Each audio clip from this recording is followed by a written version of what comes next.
पृथिवी शान्तिरन्तरिक्षगं शान्तिर् द्यौः शान्तिर्दिशः शान्तिरवान्तर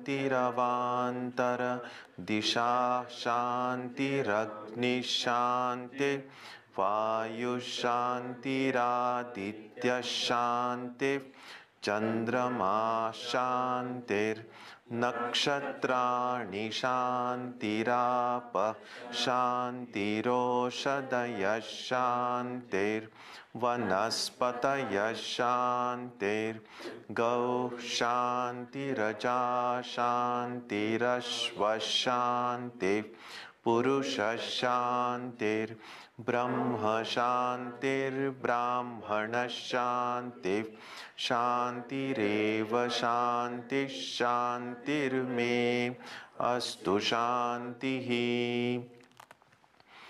May there be peace on earth and in the sky. May there be peace in the water and in all directions. May there be peace in the plants, in the trees, and in animals. May there be peace in the hearts of all beings. May there be peace in everyone and in everything. Sarvetra sukhinas santu, sarve santu niramayaha, sarve bhadrani pashyantu, ma kaschit dukkha bhag bhavet, sarvastaratu durgani, sarvo bhadrani pashyatu, sarvas sadbuddhimapnotu, sarvas sarvatra nandatu. May all be happy and healthy. May all see what is good, and may no one experience misery. May all overcome their obstacles and acquire good tendencies. May people everywhere find joy and fulfillment.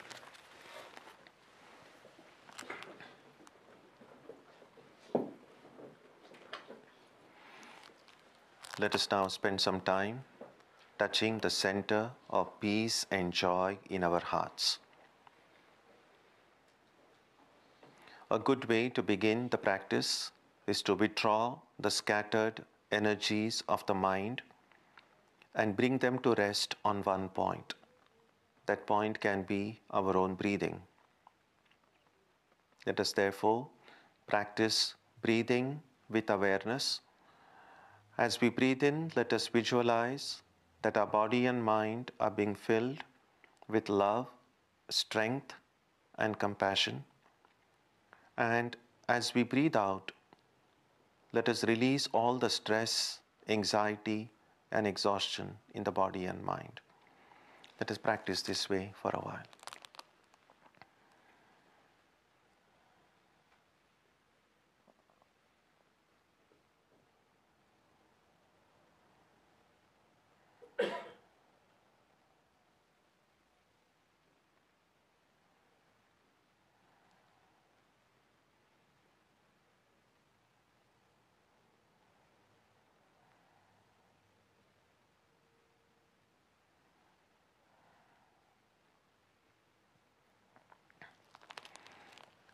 Let us now turn our attention to the region of our heart.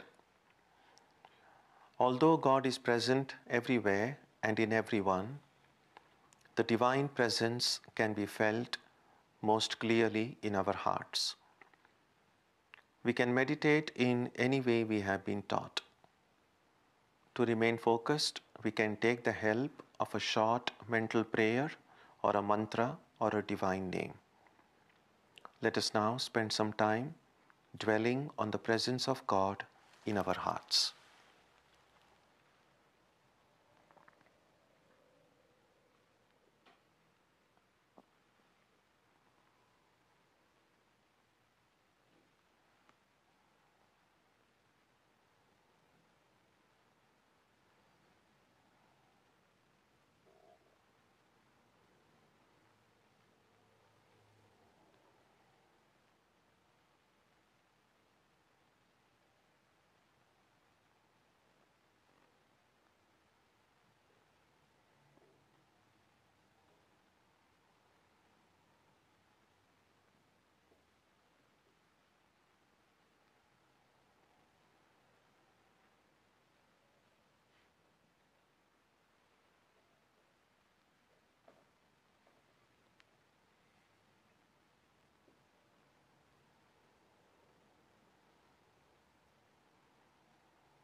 Om Shanti Shanti Shanti Harihi Om.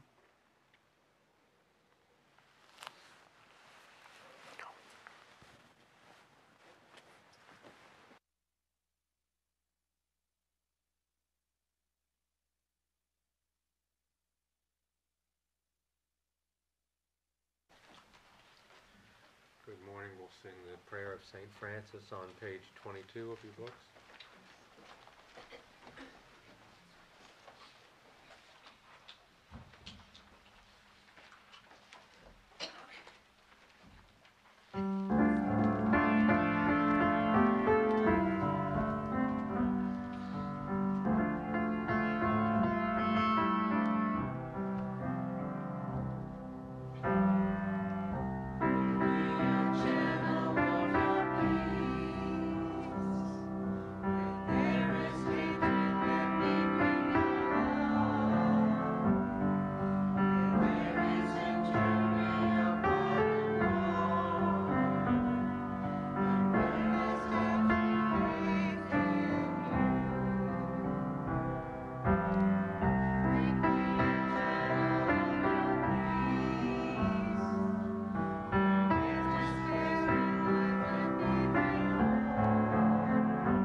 Om Asatoma Satkamayam Tamasoma Jyotirgamayam Mrityorma Amritam Gamayam Aviravirmayeti Rudrayatte Dakshinam Mukham Te Namam Pahi Nityam. May the Divine lead us from the unreal to the real, from darkness to light, from death to immortality. May the Divine Consciousness fill our hearts and protect us. Our subject today is community. a Vedanta view. Community is a big subject. It has been studied through the perspectives of many different disciplines: sociology, psychology, anthropology, also archaeology. So it has many dimensions, and I don't intend to study the topic from all those dimensions. My reflection today is more on how community relates to spiritual life, to us as spiritual seekers, and more specifically, what Vedanta's views on community are. As students of Vedanta, as those interested in understanding a Vedantic worldview, how do we understand community and our role in it? And so I would begin by saying that one simple way to define a community is to ask a set of two questions. One is, who do I consider as mine? And second, in whose company or in which place do I feel I really belong? And when we have whatever answers that come to these two questions, we know which are the communities we belong to. Because we don't always belong to only one community. So we are simultaneously parts of many different communities. From a Vedantic perspective, community starts immediately after the one becomes the many. If the original state of being is of one undivided, infinite reality, then you cannot really speak of it as a community when there is just one. But at some point we know that that one became many. And then there are a lot of philosophical discussions about how that one became many, which is not what we are going to see today. But once that the many exist, that there are different entities, then the possibility of a community automatically exists. What binds members of a community are either shared values, shared interests, shared ideals, relationships. One or more or all of these is what brings people together. The earliest community, of course, is that most of us are familiar with, just our family. That's where we grow up, and so those are the people we see as our own, and we grow up. And then, of course, as we grow older, our school becomes another one small community, a group of friends we belong to. And then gradually, with the different interests that we develop in life, we can remember some sports team and some, any of the varied groups. And then once we become interested in spiritual life, then some tradition, some way of understanding ourselves, some way of understanding the world begins to resonate with our head and heart. And then when we find others sharing a similar interest or similar ideals, then we kind of become together, and then that becomes one community. And the reason communities exist is that there are a lot of benefits that come from a community. One benefit clearly is a support in times of need. And as we have seen on earlier occasions, that as soon as the sense of I develops in the human mind, apparently a few weeks after a baby is born, the sense of I always comes along with the sense of not I, not me. So the moment I know this is me, whether I say it or not, I automatically know that this is not me, this is not me, this is not me. And then we know that what I am not me is much bigger, much more powerful than me. And so the sense of I and not I always come together. And when suddenly we realize that that which is me is so small compared to that which is not me, that which is me is so less powerful than that which is not me, that there are forces out there over which I have no control, then we do feel vulnerable. We do feel, how am I going to deal with these things? Clearly then, if I can somehow make myself bigger than who I am, then I might be in a stronger position to deal with those forces. And one way of enlarging ourselves is being part of a community. Because then, if I'm a community of, say, 10 people, then what I as one person wouldn't be able to do, 10 people together would be able to do it. So it does bring us support in times of need.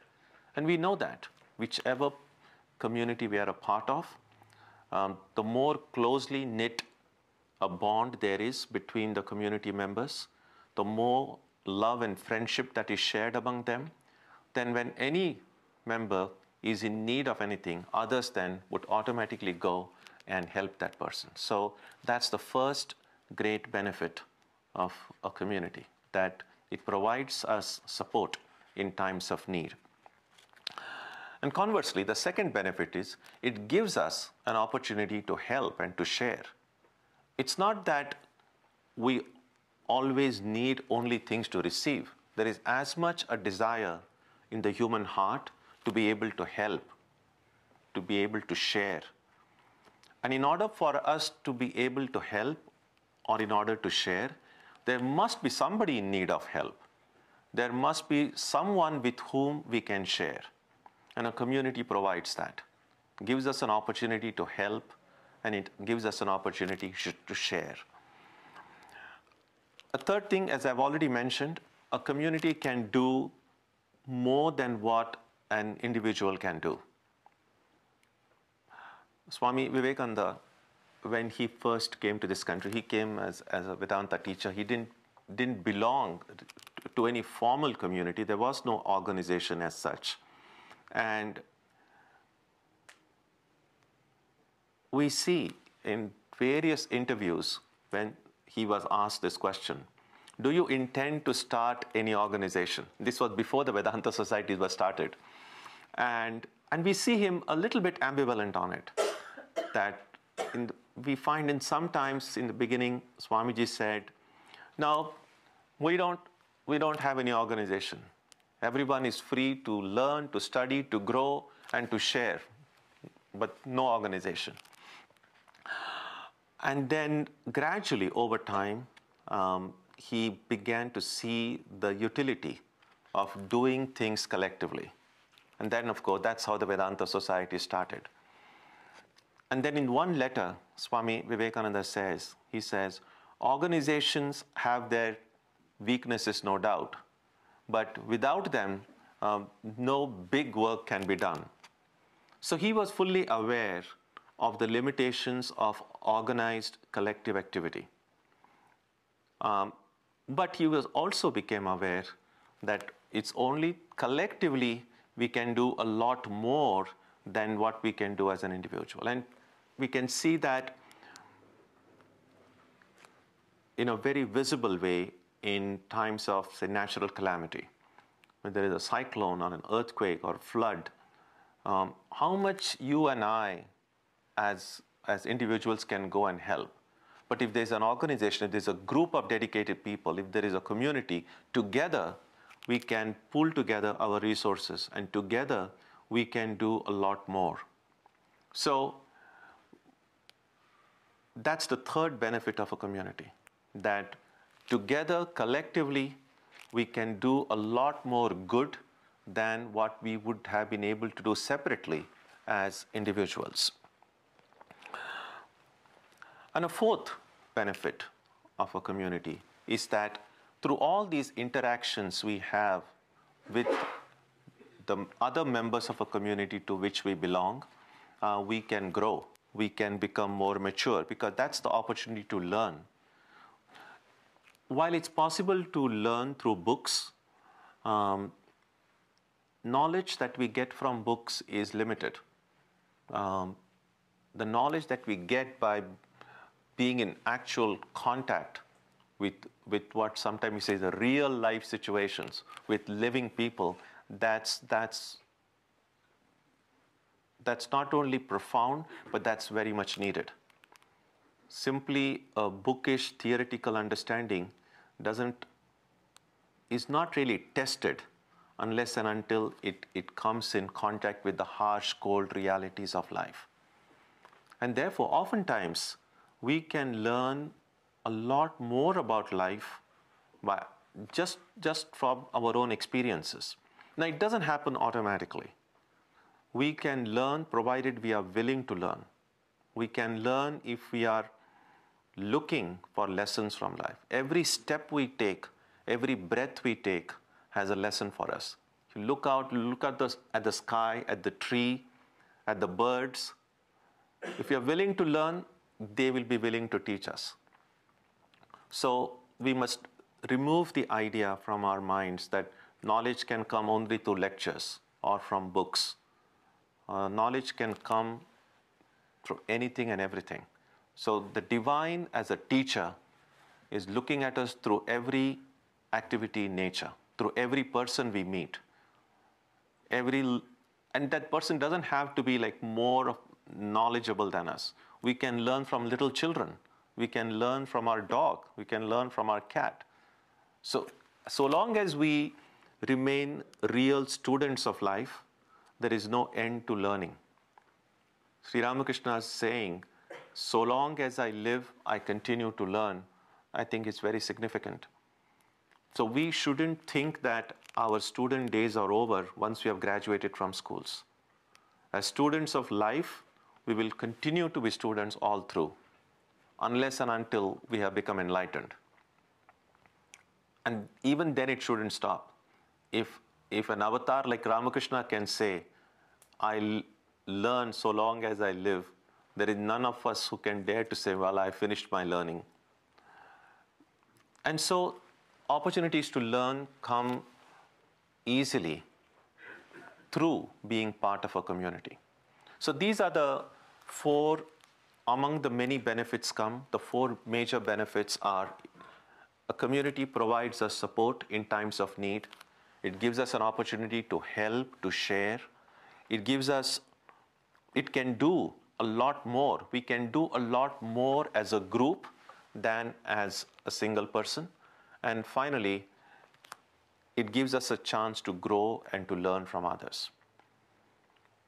Now, a community can be a mixed blessing, because it's not simply that there are just benefits. In life, wherever there are benefits, there are also challenges. So a community also provides several challenges to us. The first challenge of being part of anything is to have the courage to be a part.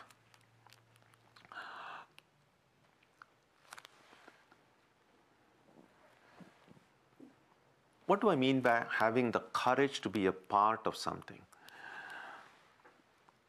So when we choose to be a part of something, we are necessarily letting go. We're necessarily giving up something, some amount of freedom that we have is automatically surrendered the moment we voluntarily choose to be a part of something larger. In return for that, we get some benefit. So it's always, when you get a benefit, you are also giving up something. And that's a little bit of the debate we find in contemporary period is about, let's say, when we speak about privacy and NSA and security. So again, if we want security, then you're asked to let go of some of your privacy. Now, how much of that intrusion into privacy should take place, that can be a matter of debate. How much, whether the government agency can look into tap everyone's phone, look into your emails in order to protect you, how much it should be done, how it can be done, these are all matters of debate. But again, we recognize that if we want to be completely secure from external dangers, then we are expected to then give up something of our own. So that's what being courage to be apart means. The rules that we have, the constitution, the rules, I mean, the traffic rules, for instance. So in order for us to be able to travel safely without any injury, in order for that safety, then we are letting go of our freedom to take the shortest route possible. Sometimes the shortest route might be to take a U-turn, but a U-turn you may not be allowed to take a U-turn. You have to go a long way before you are able to turn back. Now that's not convenient, but at the same time, if we follow those rules, it makes traveling, commuting, driving a lot easier for everyone. So in order to gain something, we have to let go of something. And so that's the first challenge of being part of a community, that we voluntarily abide by the rules, the restrictions that the community imposes in return for the benefit that the community members get. The second challenge of being part of a community are the inevitable clashes and disagreements that can occur. And that's inevitable. If a group of people decide to work together, even when they share some common ideas or ideals, there are going to be differences of opinion. And that's inevitable because people are different. If everyone thought alike, if there were no differences at all, then there wouldn't be any progress in life. All progress that has occurred in life is because people thought differently. And if they thought differently, and if they wanted to work together, you could not do everything the way everyone wanted because they thought differently. So someone's way of thinking will be privileged over someone else's way of thinking. So these kind of disagreements and clashes provide a challenge. What it does help is to decide when do we push and when do we step back. Swami Tyagananda, a great disciple of Ramakrishna, once gave a very simple rule, which one of his disciples, her name was Ida Ansels, she said that helped her all through life. And that's very helpful for every member of any community. So what is that rule? It's simple. It says, in matters of opinion, swim with the current. In matters of principle, stand firm like a rock. So let's say there's a group of people who are bound together by some common interest, common ideal. They do things collectively. And they have difference of opinion, or they have differences. Now, whether that difference is because of the different opinions they hold, or is the difference is some of the basic principles they hold. And so how do I do? Suppose I'm a part of a group and there are differences. So when do I have to just put my foot down and say, no, this is what I think and this is how it should be done? And when do I have to say, well, we think differently, so I can still give what I have to say and then step back? And the key to this is to be able to recognize which are my opinions and which are my principles. And that distinction becomes easy to make, provided I know what my priorities in life are. I know what my values in life are. So all of us, ideally speaking, should have some values, some principles, which are beyond compromise. So we can ask ourselves, what are the things in my own life that I'm not going to compromise at all? Even if the whole world were to stand against me and say, this is it, but that my principle is different, I can still be firm and say, I'm not going to compromise with it. To take an extreme case, if someone were to hold a gun and make you say or do or believe something which is against your principle, is there anything in life for which you are even willing to die but not give up, whatever it is? Then that would be like the highest value in your life. That would be the highest principle in life. That's an extreme case, so don't think that that's the only situation in which these challenges can occur. But what I'm saying is that there are things over which we may disagree, but these could be just matters of opinion. If they are not too high on our priority list, it doesn't make sense to push it beyond a certain limit by which a disharmony is created. On the other hand, there is no reason why we should compromise with our principles. So if we are able to make that distinction between principles and opinions, then community life becomes much easier. And this can occur only through a very sincere self-introspection and being completely honest about it. The reason is this: sometimes if we are not careful, every one of our own opinions might seem like a principle, and other people's principles might seem like their opinions. That's the difficulty. So while the teaching itself seems simple enough, making a distinction, and again, it's very subjective, but the more we are able to step back and correctly assess the distinction between values or principles from opinions, the more smooth any community life becomes. A third challenge, and an important challenge of community life, is that communities tend to be exclusive. In other words, and that's in the very nature of forming a group. So you're part of a community, then you are in some way creating a fence, or creating a boundary, and saying, well, this is the community.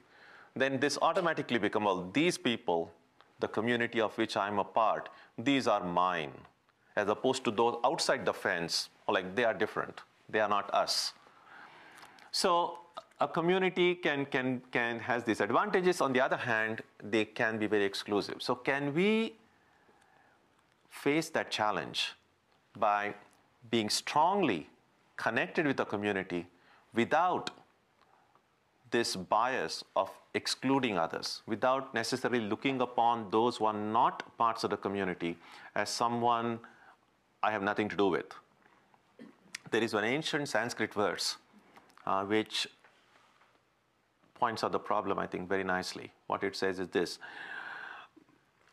I've quoted this many times before. It's in Sanskrit, it goes like this: Ayam nijaha paro va iti ganana laghu chetasam udara charitanantu vasudhaiva kutumbakam. Ayam nijaha, this is mine. So all those who are parts of my group, these are my people. Paro va, those are others. So the moment we create others as a category, so then this distinction, these are mine, those are alien, those are others. Iti ganana laghu chetasam, small-minded people, narrow-minded people think this way. Then udara charitanantu, how do people whose hearts have opened, all those people who have truly become universal in their outlook, how do they see it? Vasudhaiva kutumbakam. To them, the whole world becomes one big family. So, sure, when we are small, when we are young, our family is our family. And then not everyone is a part of a family, clearly. But just because I love my members of my family, that does not automatically mean I should hate all those who are not members of my family, obviously. But even the notion, the idea of a family can expand as our own consciousness expands. So rather than my love, my understanding, my fellowship remaining confined to only those who are related to me, It can extend to my neighborhood, can extend to my city, can extend to my state, my country, and can extend to the whole world. Not even keeping it limited only to human beings. Again, so it's a human community. I can create a fence and say we human beings are special. Well, animals, they are not. So again, there's a community of animals, we create it and we make this fence. Now, if my heart is to expand, then I shouldn't make even that distinction. And that's what Vedanta encourages us to do. To see the truth that is in the hearts of all, not just the covering. So we might be, the truth within us is encased in a human covering. The truth in a dog is encased in a dog's covering. But the truth itself is one and the same. So our notion of community then becomes bigger and bigger. So these are the challenges of being part of a community. First, that we need to recognize that being part of a group needs some amount of courage, because although we get the benefit of being part of a larger whole, we also surrender some of our freedoms. This can occur at every little way. It can be just from the smallest community we know of as a family, or the church, or a temple, or a synagogue, or a mosque that you're a part of. But it can also happen in a larger communities, the nation as a community. Again, being part of a country gives us a lot of freedom, gives us a lot of security, but we also have to abide by the laws, which sometimes might appear to be very restrictive. So we let go of some of our, and that's the whole libertarian approach, is like no rules, no laws, we can do whatever we want. Well, you can do whatever you want, then don't expect the security and the benefit that comes from being part of a group. So there's always giving up of something in order to get something. The second challenge, as I said, is the disagreements and clashes and the ability to deal with them. And finally, the challenge of being part of a group without excluding those who are not parts of that group.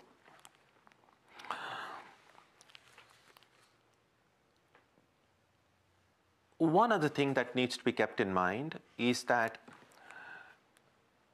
great as community life is, wonderful as its benefits are, a lot that we can learn from it, community also has its limits. And the limit is this, that in the heart of our hearts, at some level we are all alone. There are times when we find that a community can be a great support, but only up to a point. When you are meditating, when you are praying, sure, we can begin by praying for the whole community. We can begin by praying for the whole humanity. We can begin praying for all. But then deep down in the heart, when you and your divine are together, just you and your God, there is no community there. At that point, the community can also be a distraction. And that's when we try to meditate and my mind runs here and there, it's running here and there to the different communities of which it is a part.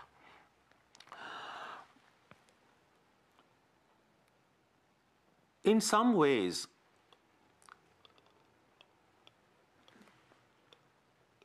a serious spiritual life taken seriously, not just as a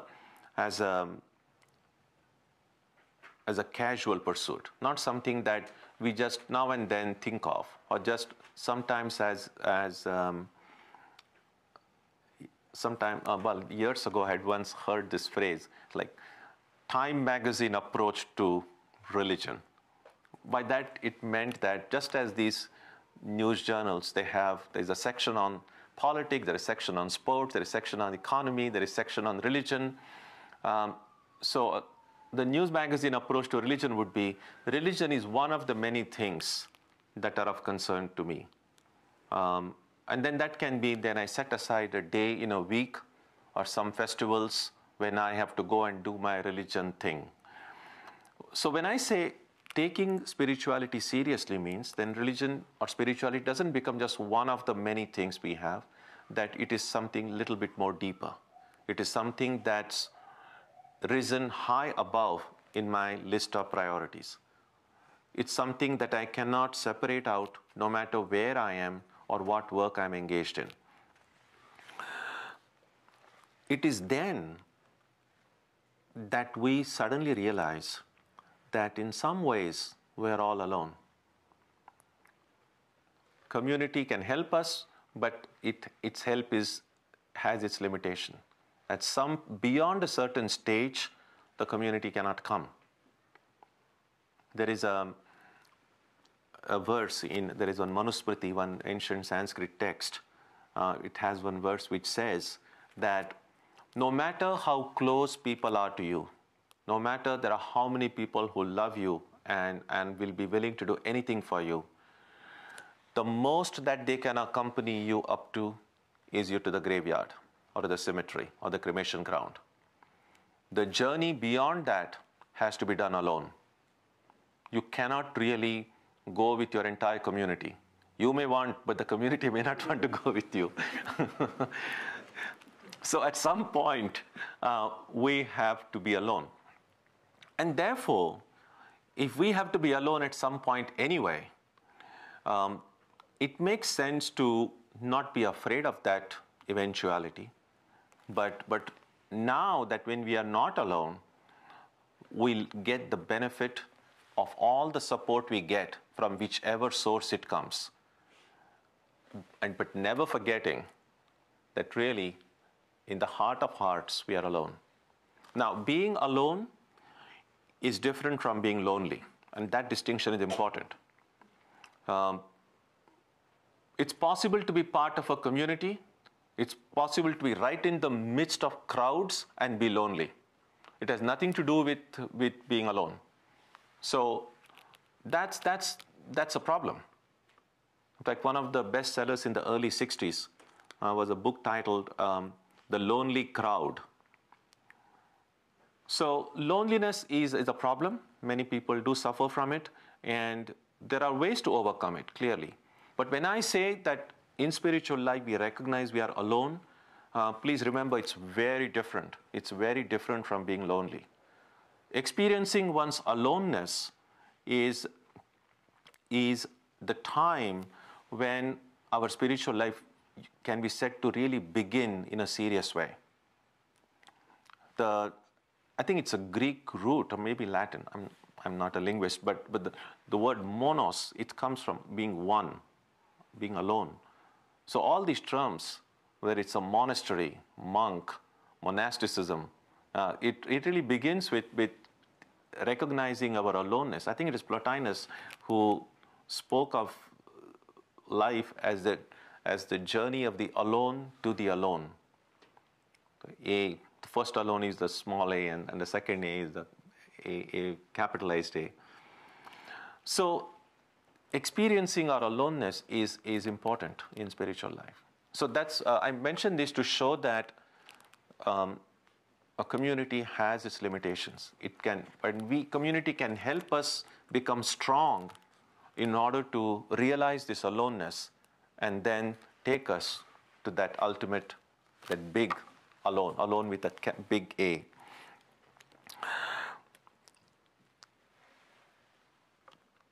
There's one other thing that is helpful to remember, that so far I've spoken about the external community, but there is an internal community.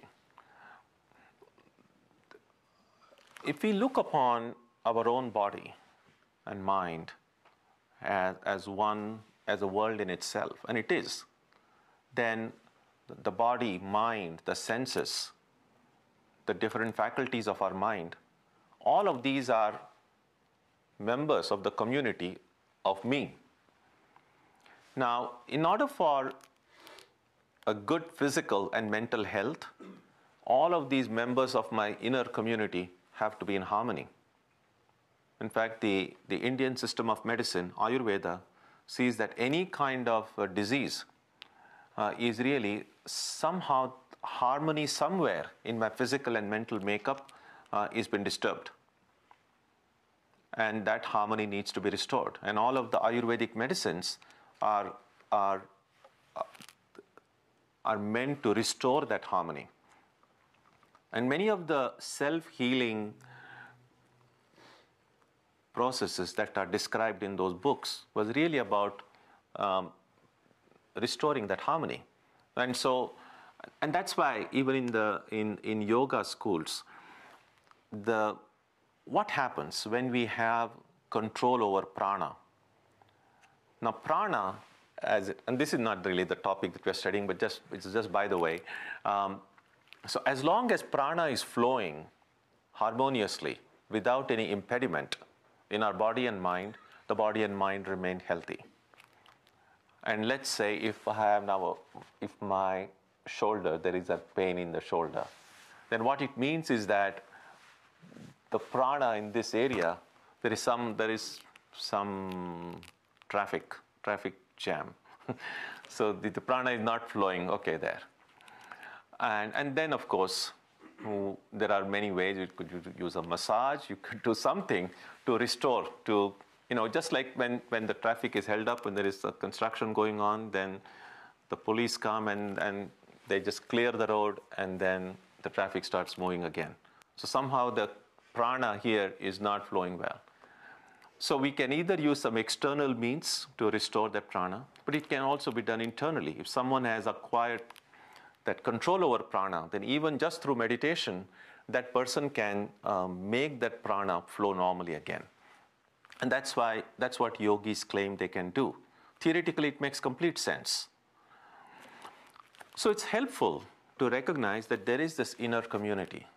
And just as harmony is necessary in this inner community for a good, healthy life, for a good, healthy communal life of a community, harmony is needed between all of its members as well. Another one, and this is, I come to the end of it, is the importance to recognize that nothing lasts, that everything is impermanent. All the community members in my body, they have to be in harmony, but I also need to recognize that none of these members are going to last forever. So we need to become strong, because that's what a community life is for, to help us become strong. It gives us support and helps us become strong enough that we then don't remain dependent on any external support. Support from a community is good, but if that's what I depend on perpetually, then I haven't become strong enough. I haven't become truly independent. I mean, what does independence mean? What does freedom mean? We all speak about, like, I want to be free, but freedom implies that I don't depend on anyone. If I don't depend on anyone, the only way I can stop depending on anyone is when I become strong. A community can help me become strong, but once I should be strong enough then not to depend on it.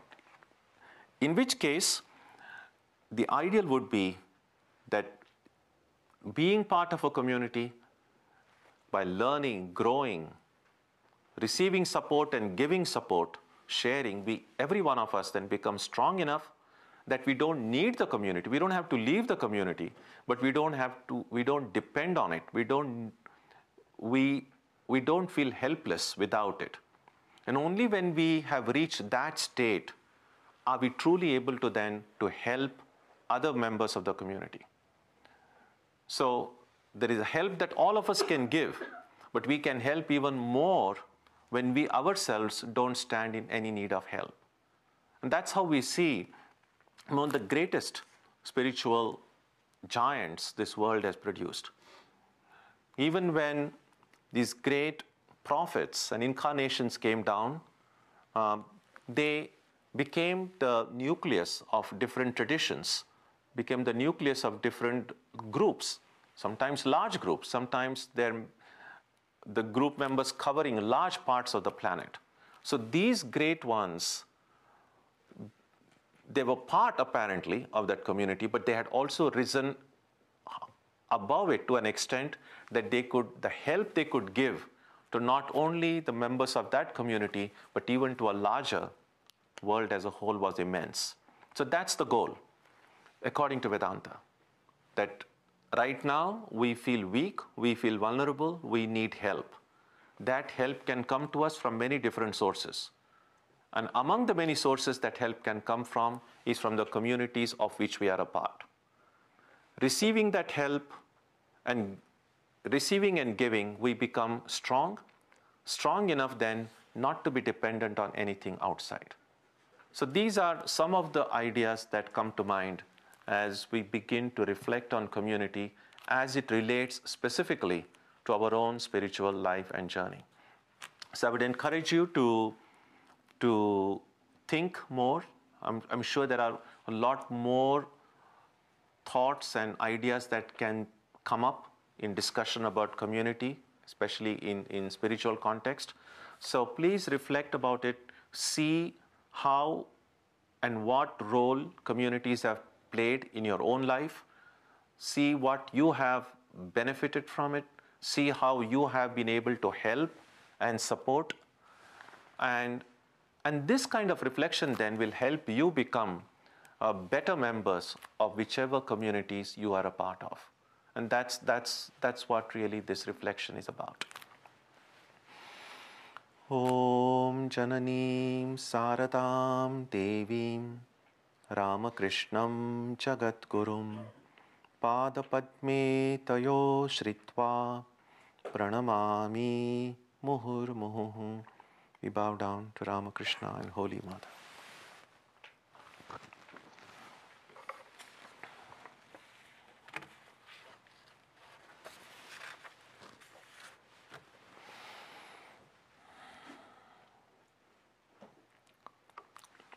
Next Sunday, we'll have Antar Yoga, a special program with prayer, music, meditation, and spiritual readings by members.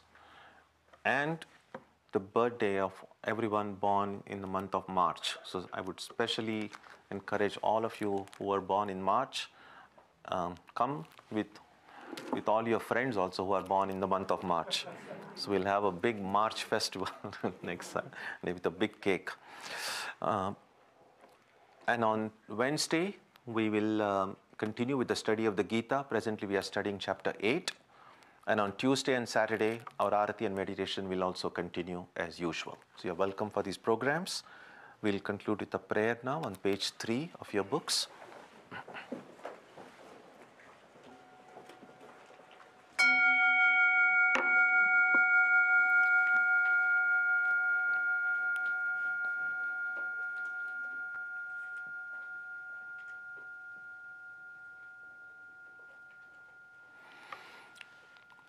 May the Divine Being, who is the Father in heaven of the Christians, Holy One of the Jewish faith, Allah of the Muslims, Buddha of the Buddhists, Tao of the Taoists, Ahura Mazda of the Zoroastrians, the Great Spirit of the Native Americans, and Brahman of the Hindus, lead us from the unreal to the real, from darkness to light, from death to immortality. May we be granted strength, freedom, and clear understanding. May we learn to see God in our own hearts and in everyone around us. May God bless us all and fill our hearts with gratitude, grace, and love. Om Shanti Shanti Shanti. Peace, peace, peace be unto all.